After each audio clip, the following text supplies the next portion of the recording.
지지난주 첫 주 금요일 중고등부 여름 캠프를 고창으로 다녀왔습니다. 벌써 2주나 흘렀더라고요. 그렇게 캠프를 준비하는 시간은 항상 더디고 마음이 쫄였었는데 캠프가 끝나니까 하루하루가 정말 빨리 흘러가는 것 같습니다. 그래도 정말 감사하게도 다치는 이 한 명 없이 무사히 다녀올 수 있어서 정말 감사했고 함께 기도로 함께 해주신 모든 분들께 감사드립니다. 제가 이번에 중고등부 캠프를 다녀오면서 느꼈던 것이 있었습니다. 바로 하나님을 찬양하는 우리 아이들의 마음이 너무나 뜨거웠다라는 것입니다. 찬양으로 어색했던 서로가 하나 되는 모습들, 그리고 찬양하며 하나님을 만날 준비를 하는 아이들의 모습을 보며 하나님께서 우리 아이들 정말 사랑하시는구나.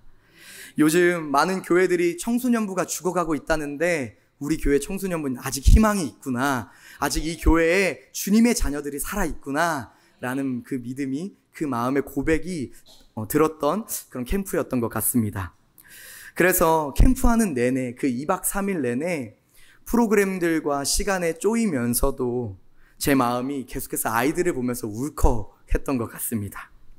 아이들과 함께 찬양하며, 그런데 가장 크게 느꼈던 것은 그 아이들이 고백하는 그 찬양에는 성경의 진리가 다 들어있다라는 것이었습니다. 아이들은 이미 찬양으로 하나님을 만나고 있었고 하나님의 사랑을 고백하고 있었습니다. 매번 아이들에게 말씀을 전하면서 과연 우리 아이들이 이 말씀을 정말 이해하고 있는 걸까? 정말 깨닫고 있는 걸까? 듣고는 있을까? 하며 담대하게 선포는 하지만 마음 한켠에 걱정들이 항상 자리 잡고 있었습니다.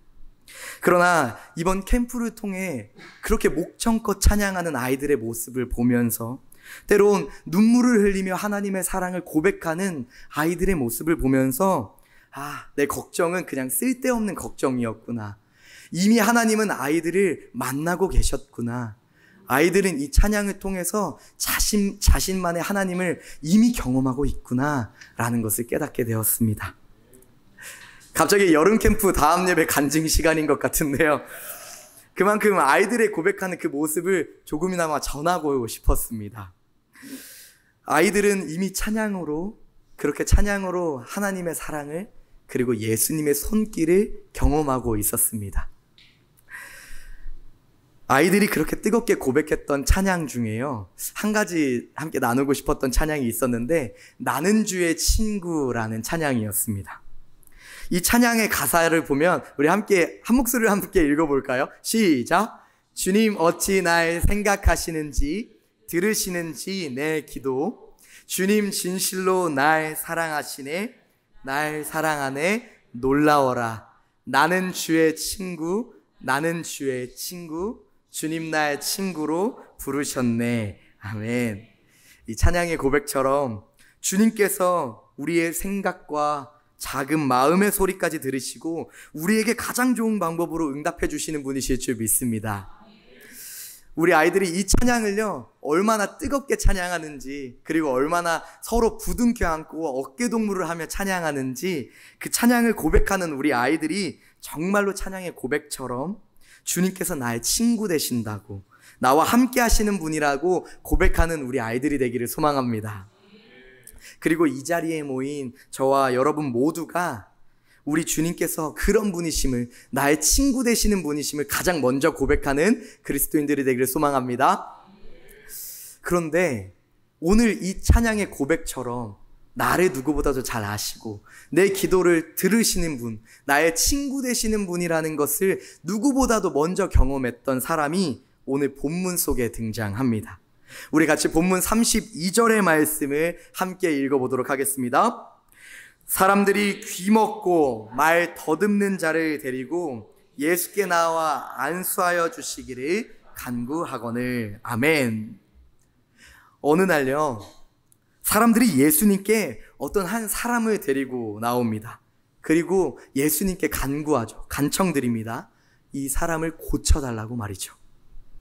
그런데 그 사람을 자세히 보니까요, 그는 두 귀가 멀어 안 들리고 말을 더듬는 사람이었습니다. 당시에는 지금처럼 수어가 체계적으로 잡혀있지 않았던 시대였을 겁니다. 그러니 귀가 들리지 않는 이 사람은 사람들의 입모양을 보며 상대방이 지금 뭐라고 하는지를 아마 계속해서 이해하고 찾으려고 했을 겁니다. 그리고 사람들의 입모양을 자신도 최대한 따라서 이야기하며 어느 정도 비슷한 목소리로 비슷한 입모양으로 사람들과 대화하려고 했을 것이죠. 그러나 귀가 들리지 않았기 때문에 내 소리가 제대로 들리는지 들려지는지 내 소리가 얼마나 큰지 정확히 발음하고 있는지 알 수 없었으니 사람들과 제대로 소통하지는 못했을 것입니다. 이렇게 그는 매일을 어쩌면 평생의 답답함을 가지고 살아갔던 사람이었을 것입니다.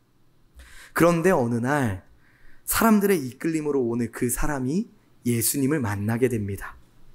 그리고 예수님은 사람들의 요청을 들으시고 그 사람을 따로 데리고 무리가 없는 조용한 곳으로 오늘 그를 데리고 갑니다. 그리고 그곳에서 그의 귀를 치료하기 시작하시죠. 여러 복음서의 이야기를 살펴보면요, 예수님은 병이 든 자들이 자신의 병을 고침받기를 원하고 간구할 때마다 예수님은 말씀으로 그들을 치유하셨습니다.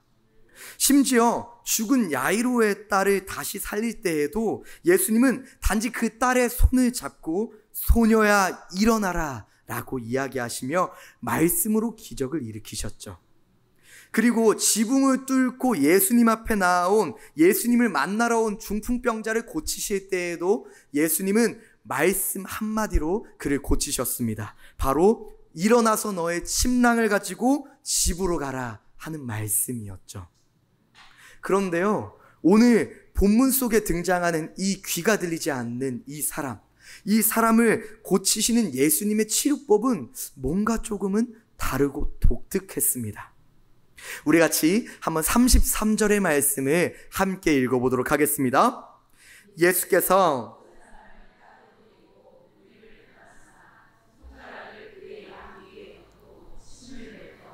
그의 저의 손을 대심해. 아멘. 예수님은 오늘 그를 어떻게 고치시냐면 한번 상상해 보겠습니다. 먼저 예수님께서는 그 사람을 따로 데리고 무리에서 벗어나셨습니다. 이전에는 많은 사람들이 병 낫는 현장에 있어도 예수님은 상관없이 그곳에서 병든 사람들을 고치셨습니다. 그러나 오늘 예수님께서는 이 병든 사람을 고칠 때 사람이 없는 곳으로 따로 데리고 나가셨다라는 것입니다. 그렇게 사람들을 떠나보낸 후 이제 예수님께서 그 사람을 고치기 시작했습니다. 사람들이 없는 곳으로 따로 데려간 것도 의아한데 그 귀 먼 자를 고치시는 예수님의 모습은 더욱더 의아했습니다. 예수님은 그를 어떻게 고치시냐면요, 손가락을 그의 양 귀에 넣으셨습니다. 그리고는 침을 뱉어 그의 혀에 손을 대셨습니다. 아마 저를 포함해서 여기 계신 여러분들 모두도 이해하기 힘든 모습일 거라고 생각합니다. 왜 예수님께서는 굳이 귀에 손가락을 넣으시고 굳이 침을 뱉어 그의 혀에 손을 댄 것일까요? 왜 예수님께서는 이렇게까지 하며 그렇게까지 하며 그를 고치셨던 걸까요? 말씀만 하시면 병을 나을 만큼, 병을 고치실 만큼 권능이 있으신 예수님이신데 그냥 너의 병이 나을지어다, 너는 이미 나음을 받았다 라고 말씀 한마디면 그만일 텐데 왜 예수님은 그의 병을 그렇게 고치셨던 걸까요? 그런데 오늘 본문을 읽다 보면요, 같은 복음서인 마가복음 8장 22절에서 26절에 기록된 예수님께서 앞이 보이지 않는 맹인 한 사람을 고치셨던 이야기와 굉장히 유사하다라는 것을 우리는 느낄 수 있습니다. 우리 같이 오늘 마가복음 8장 22절에서 23절의 말씀을 화면을 통해서 함께 읽어보도록 하겠습니다. 22절입니다. 벳세다의 이름에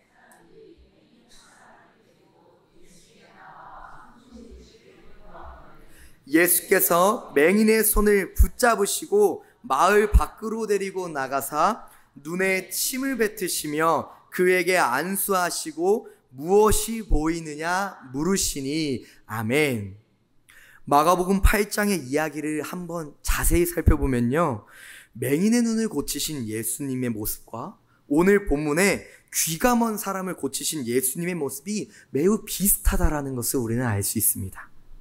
마가복음 8장에 등장하는 이 맹인을 고치신 예수님의 모습은 어떻습니까? 먼저 예수님은 맹인의 손을 붙잡으셨습니다. 왜 붙잡으셨냐면 사람들이 예수님에게 구한 것은 맹인에게 손을 대어주시기를 구했던 것이었습니다. 왜냐하면 예수님의 손이 닿았던 이들이 병을 나았고 병 고침을 받았던 적이 여러 차례 있었기 때문입니다. 예수님은 그런 사람들의 간구에 응답하셔서 이 맹인의 손을 오늘 붙잡았습니다. 그리고 그 예수님은 맹인의 손을 붙잡고 그 맹인을 마을 밖으로 나가 그를 고치십니다. 오늘 본문과 매우 비슷한 부분이죠. 예수님은 앞에 보이지 않는 이 맹인의 손을 잡고 사람들이 몰려있는 그 마을을 벗어나 1대1로 마주하십니다. 그리고 이제 예수님은 그의 눈을 고치시기 시작하는데요, 예수님은 맹인의 눈을 고치시는 장면이 오늘 본문과 매우 유사합니다. 눈에 침을 뱉으시고 그 침을 바르시고 안수하셨습니다. 이는 예수님께서 양손을요 맹인의 눈에 안수해 두 눈을 대신 것입니다. 그런 다음 예수님은 뭐라고 하십니까? 그 맹인에게 무엇이 보이느냐 하고 물으십니다. 성경을 쭉 읽다 보면요, 예수님은 이 맹인이 앞을 명확하게 볼 수 있을 때까지, 맹인이 보이는 그 눈앞에 있는 풍경이 명확하게 정확하게 보일 때까지, 온전히 회복될 때까지 예수님은 그에게 여러 차례 물어보십니다. 무엇이 보이느냐 하고 말이죠. 어떻습니까? 오늘 본문의 이 이야기가 8절, 마가복음 8절의 말씀과 비슷하지는 않습니까?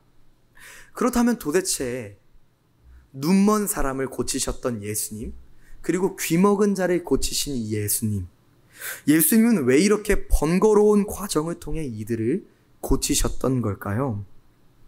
예수님의 말씀으로 병이 나았던 이들, 그리고 예수님의 행동으로 병고침을 받았던 이들의 차이점은 무엇이었을까요?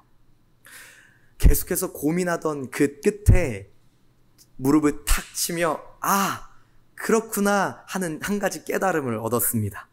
바로 내가 너무 어느 순간부터 성경을 3인칭으로 보고 있었구나 하는 생각이 들기 시작했습니다. 하나님의 이야기, 이 오늘 본문 말씀을 하나의 이야기로 마치 드라마를 보며 오늘 성경 말씀을 읽었구나 하는 생각이었습니다. 지금 우리는 오늘 이 예수님께서 귀가 들리지 않는 사람을 고치시는 장면을 마치 한 장면으로, 마치 드라마를 보듯 영화를 보듯 제3자의 시선으로 우리는 바라보았습니다. 그런데 만일 오늘 우리의 시선을, 우리의 입장을 바꿔서요, 우리 자신이 바로 지금 예수님 앞에 있던 그 한 사람이라고 한번 가정해 봅시다. 그리고 예수님의 그 행동을 한번 이해해 보겠습니다. 우리 한번 상상해 볼까요? 우리의 두 귀가 들리지 않습니다. 아무 소리도 들리지 않죠. 사람들이 그런데 어느 날 내 손을 붙잡고 어디론가 데려갑니다. 그리고 그곳은 수많은 사람들이 몰려있는 곳이었고, 그곳에는 어떤 한 남자가 무리에 둘러싸여 있습니다. 사람들은 뭐라고 웅성웅성하는 것 같은데 여전히 들리지 않습니다. 그리고 앞에 서 있는 그 남자와 자신을 번갈아가며 계속 바라보고 뭐라고 얘기는 하는데 알아들을 수가 없는 상황인 거죠. 앞에 있는 사람이 예수님인지도 아마 그는 몰랐을 것입니다. 그런데 오늘 예수님께서 갑자기 자신의 손을 붙잡고 어디론가 향합니다. 예수님께서 분명히 뭐라고는 하시는 것 같은데 아무것도 모른 채 예수님을 따라갑니다. 자, 여러분, 만약 이때 예수님께서 얘야, 나는 네 병이 낫기를 원한다, 네 병이 나을 것이다 라고 우레 같은 큰 소리로 외치신다 하더라도 과연 이 사람이, 여러분이 들을 수 있겠습니까? 영문도 모른 채 예수님 앞에 선 그 사람은 너무나 당황스러웠을 겁니다. 얼마나 당황스럽고 혼란했겠습니까? 아마도 당황스러워서 그는 내 눈앞에 있는 예수님을 바라보기는커녕 여기저기, 여기는 어디, 난 누구? 하며 계속 예수님을 바라보기보다는 주변만 살펴보았을 것입니다. 그런데 바로 그 순간에 예수님께서 아무 말씀하지 않으시고 조용히 두 손가락을 멀어버린 제 귀에 넣는 것입니다. 지금 우리의 시선은요, 예수님이 아닌 다른 곳에 있습니다. 이곳은 어딘지, 예수님이 무엇 하는지보다 지금 내가 여기에 끌려온 것이 너무나 당황스러운 그 순간에 예수님의 손가락이 내 귀에 닿습니다. 우리의 시선으로는 귓구멍에 손을 넣는 것이 당황스럽고 우스워 보이는 장면일지 몰라도요, 그 순간 당시 병을 고칠 때 환자의 아픈 부분에 손을 대는 것은 흔한 치료의 방법이었습니다. 그러니까 우리로 따지면 열이 나는지 확인하려고 이마에 손을 대는 것, 그리고 배가 아픈 환자의 배를 여기저기 눌러보는 그 손길이 오늘 예수님의 손길이었을지도 모른다라는 거죠. 그러니 도대체 뭘 하려는 거지? 하고 당황하던 그 사람은 예수님의 따뜻한 두 손을 느낀 그 순간 그제서야, 아, 이분이 지금 나를 고치시려는 거구나, 아, 이분이 나를 치료하시는 거구나 하고 깨닫지 않았겠습니까? 그리고 말씀 한마디로 죽은 자를 살리시고 귀신도 내쫓는 주님이셨지만 오늘 본문에서 예수님은 아무 말씀하지 않으시고 그저 그 귀를 어루만져 주셨습니다.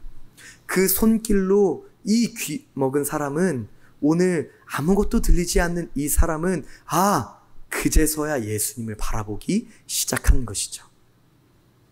그렇다면 여러분, 예수님께서는 말씀 한 번으로 모든 걸 나을게 할 수 있는 예수님이셨는데 왜 오늘 그 귀 먹은 사람, 그 들리지 않는 사람의 귀를 그렇게 어루만지셨던 걸까요? 그건 바로 예수님께서 맞춤형 치료를 하신 것이실 줄 믿습니다. 지금 예수님은 귀가 들리지 않는 사람에게 가장 좋은 치료의 방법은 그냥 말씀이 아니라 손길이 닿는 것이라는 것을 분명히 아셨던 것입니다. 물론 예수님은 이때에도 말씀 한마디로 병을 고치실 수 있는 전능하신 하나님이셨습니다. 그러나 귀가 안 들리는 사람에게 사랑하는 자여, 나는 너가 낫길 바란다 라고 말하는 것이 그에게 얼마나 큰 의미가 있었겠습니까? 아마도 그렇게 그를 낫게 했다면, 아마도 그렇게 한순간에 그의 귀를 고치셨다면 그는 자신을 고치신 예수님을 바라보기보다는 평생 듣지 못했던 자신의 목소리에 듣는 것에 더 감격했을지도 모릅니다. 그저 들리는 이 순간, 빵 하고 터지는 이 순간, 이 소리에 집중했을 거란 말입니다. 그렇기 때문에 예수님께서는 말씀으로 그를 한순간에 낫게 한 것이 아니라 직접 그의 그의 귀를 만지시며 그의 귀와 어눌했던 혀를 낫게 하신 것이시 믿습니다. 그리고 지금 이 사람이 한순간에 두 귀와 입이 고침받은 것이 우연인 것이 아니라 분명히 주님께서 주님의 능력으로 고침을 받았다라는 것을 깨닫게 하기 위함이셨을 줄 믿습니다. 여러분, 아파서 병원에 갔을 때요, 제일 서운하고 실망스러울 때가 언젠지 아십니까? 아픈 몸을 이끌고 병원에 가서 겨우겨우 접수하고 기다리다가 끝내 진료를 받으려고 의자에 딱 앉았을 때 어디가 아프세요? 라는 말만 하고 약 지어줄 테니까 한번 먹어보세요 하는 그 의사의 말이 가장 서운합니다. 반대로 청진기를 몸 이곳저곳에 대기도 하고 목이 붓지는 않았는지 한번 해보세요. 목을 살피고 귀에 염증은 있지는 않은지, 열이 많이 나서 중이염이 걸리지는 않았는지 귀도 한번 살펴보고, 그렇게 꼼꼼하게 살펴보고 진료해준다면, 이렇게 진료를 받았으니 아마 똑같은 처방전일지라도 그 약은 뭔가 더 정확할 것 같고, 뭔가 아픈 것도 그 순간에는 조금 낫는 것 같고 하는 느낌이 들지는 않습니까? 그만큼 아픈 그 순간을 이해하고 맞춤형 치료를 해주었을 때 정성껏 치료해주는 의사에게도 감사하고, 이 병원 다시 한번 가야 되겠다, 좋은 병원에 간 것 같아 뿌듯함을 느끼기도 하죠. 마찬가지였을 것입니다. 귀는 들리지 않아도 볼 수 있었고 느낄 수 있었을 것입니다. 그러니 자신의 귀에 두 손을 넣어준 그 예수님의 손길을 아마 그 들리지 않았던 그 사람은 잊지 못했을 것입니다.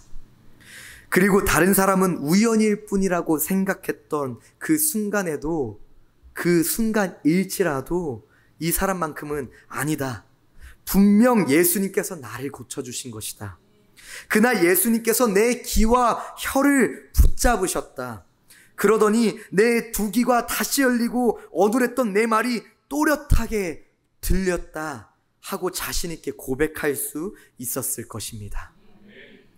이처럼 주님은 이 들리지 않던 그 사람에게 부인할 수 없는 치료의 은혜로 찾아오셨던 것입니다. 예수님은 그 사람에게 꼭 맞는, 꼭 필요한 맞춤형 은혜를 주신 것일 줄 믿습니다. 사랑하는 성도 여러분, 우리의 삶에도 이 사람이 경험한 것 같은 그런 비슷한 순간들이 있지 않습니까? 남들은 우연의 일치라고 생각할지 모르지만 다른 사람은 몰라도 나에게만큼은 정말 하나님께서 하신 것이라고 말할 수밖에 없는 그 확신이 드는 순간들이 있지 않습니까?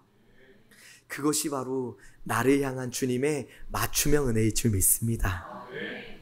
다른 사람들은 일상적인 일처럼 보이고 우연의 일치, 타이밍이 좋다, 운이 좋았다 라고 말하는 그 순간들이요, 나를 향한 하나님의 특별한 은혜라고 고백하는 그 마음을 갖는 그 삶이 하나님의 은혜를 온전히 받는 복된 삶이 될 줄 믿습니다.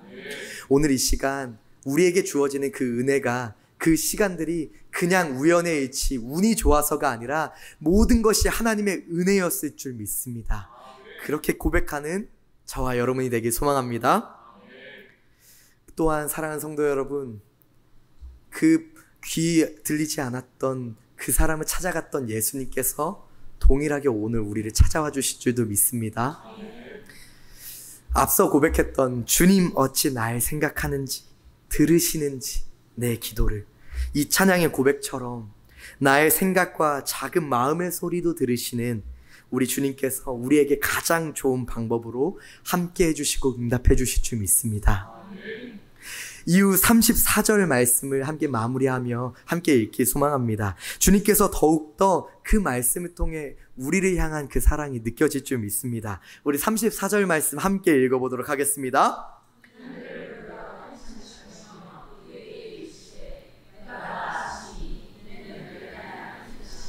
아멘. 하늘을 우러러 탄식하시며 라는, 여기서 탄식하시다는 것은 예수님께서 깊은 한숨을 내쉬었다라는 것입니다. 그런데 이 한숨을요, 언어 성경으로 보면, 원문 언어로 보면 그냥 후 하고 내신 그냥 숨이 아니라 매우 답답한 상태에서 내쉬는 한숨이라는 뜻입니다.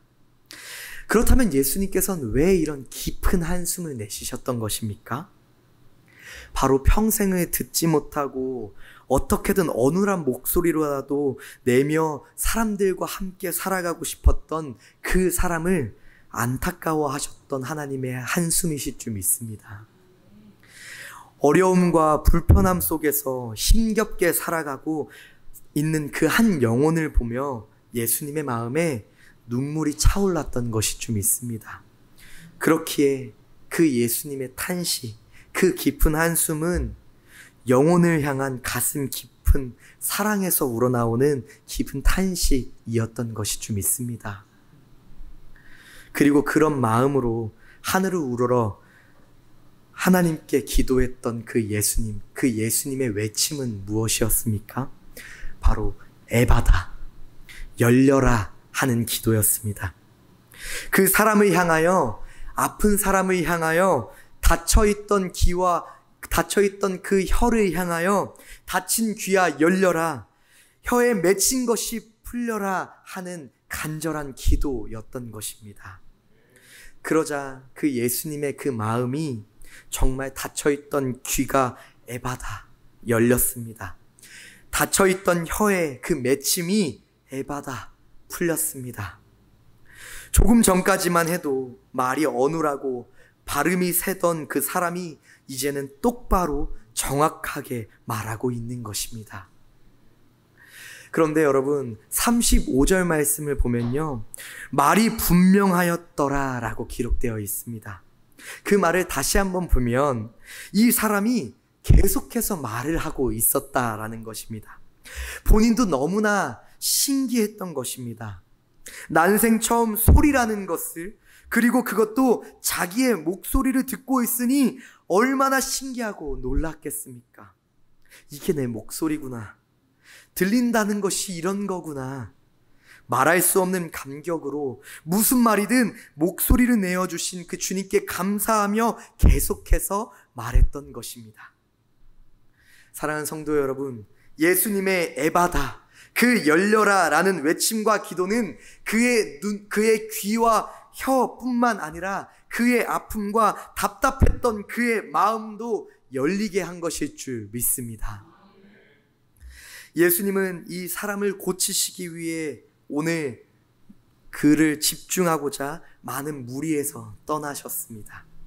그리고 그 사람에게 직접 손을 얹으시고 기도해 주셨습니다. 또한 오늘 이 사람은 예수님을 만나기 전까지는 어쩌면 스스로 저주받은 인생이라고 생각했을지도 모릅니다. 그 누구도, 그 무엇도 그 사람에게 도움이 되지 못했기 때문이죠. 그러니 예수님 앞에 오자 그의 인생에 놀라운 치유와 회복이 일어난 것입니다. 귀가 열리고 혀가 풀려 말을 정확하게 한 것입니다. 오늘 예수님은 그의 육신뿐 아니라 병고침을 통해 단절되고 고립되어서 외로움 또한 가지고 있었던 그의 영혼과 그의 마음을 치료하시고 구원해 주셨던 것일 줄 믿습니다. 사랑하는 성도 여러분, 하나님은 지금 이 순간에도 우리 한 사람 한 사람에게 필요한 은혜로 다가와 주실 줄 믿습니다. 우리의 삶에 어떤 아픔과 고통일지라도 예수님이라면 능히 고치실 줄 또한 믿습니다. 그런 믿음, 그런 확신을 가지고 하나님께 우리의 아픔과 때로는 어려움과 우리의 문제들을 담대하게 고백하며 담대하게 내려놓는 저와 여러분이 되기를 소망합니다. 주님께서는 구하고 찾고 두드리는 자에게 분명히 주실 거라고 약속하셨습니다. 그렇기에 그런 믿음으로 주님께 나아간다면 오늘 분명히 주님께서 우리의 삶에 에바다의 은혜, 열리는 은혜, 풀리는 은혜, 치료의 은혜, 나에게 맞는 맞춤형 은혜로 다가오실 줄 믿습니다. 우리의 삶에 이와 같이 하나님의 특별한 은혜로 충만한 삶이라고 고백하는 그런 삶이 되기를 소망합니다. 함께 기도하겠습니다. 하나님, 오늘 그런 마음으로 주님께 나아갑니다. 오늘 그런 마음으로 주님께 나의 어려움들과 나의 아픔들을 주님 앞에 고백하니 참으로 감사합니다. 주님은 주님의 백성 한 영혼 한 영혼을 귀히 여기시는 분이실 줄 믿습니다. 그런 주님께 오늘 저희의 삶에도 동일하게 함께 하시는 그 주님 앞에 모든 것들을 내어드리고 작은 삶의 고민까지 내어드리는 시간 될 수 있도록 인도하여 주시옵소서. 오늘 주님께 나의 문제를 내어놓았을 때 우리의 고민들이 해결되고 그 문제들이 해결되며 그 아픔들이 기쁨으로 감사로 열리는 은혜가 될 줄 믿습니다. 저희에게 맞는 은혜로, 저희 각자에게 필요한 은혜로 함께 하시는 그 하나님의 방법과 손길을 신뢰하는 오늘 하루 될 수 있도록 인도하여 주시옵소서. 그 은혜를 기쁨으로 또한 흘려보내는 그리스도인 되길 원합니다. 주님, 우리 교회가 그런 기쁨을 고백하는 교회가 될 수 있도록 인도하여 주시옵소서. 감사드리며 예수님의 이름으로 기도하옵나이다. 아멘.